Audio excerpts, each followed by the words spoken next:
Okay, so I'm starting to do some work on the nose here while some epoxy cures on the tail section.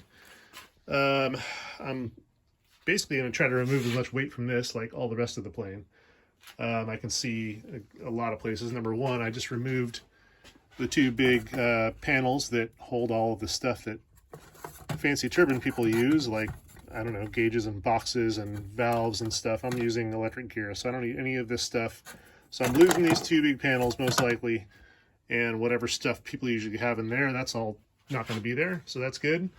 The nose will have basically nothing in it except for batteries, hopefully just in this area here. There'll be 2 packs and probably 1 between the intakes. And then if we look to the front here, you can see a very beefy landing gear setup. This is all like 1/4-inch ply, and also on the, you can't see it, but underneath there's, I'll flip it over, it's like 1/8-inch carbon fiber plates. So it's an extremely overbuilt nose gear setup, I guess, for people who like to bash nose gears.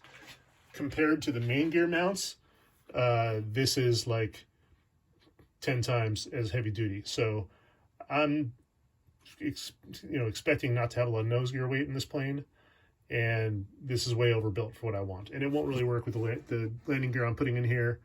It's going to be a different setup with a built-in steering servo, so I don't need really, I might keep this rear bulkhead. I'm removing all this carbon plate, all this stuff, and also going to remove this whole box up here. The head of the gear, that's for the steering servo mount. That won't be needed as well. So we should be able to remove all of that, except again, I might keep this rear bulkhead as my new part of my new servo or new landing gear mount. And I also want to add on, hopefully, the plan is to add something really cool, which will be the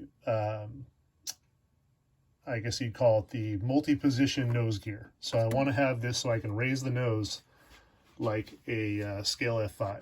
It won't be the same pneumatic mechanism like the F5 uses, where it has an air pump that fills up the strut to its full extension. Instead, I'm going to have to do something with having an actual movable retract mount here. So I've got to figure out how to do that, whether it's going to be like a pantograph mechanism with a linear actuator or a servo, or I don't know yet.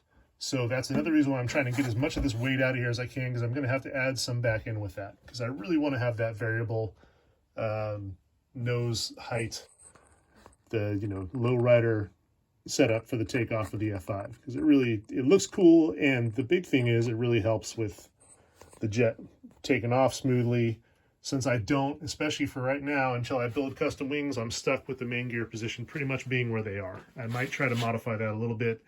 So I'm going to take weight out and out of here, knock most of this out. I've got my Stanley bulkhead remover, and I've already started knocking the bulkheads out. Luckily, they're glued in with the same toothpaste that the rest of the stuff is, so they're coming out pretty easy. And hopefully we'll get a little bit of weight out of here. Right now it's 2 pounds for this section without the canopy, so I'm hoping to knock that down substantially. So, all right, let me get to work here on these bulkheads.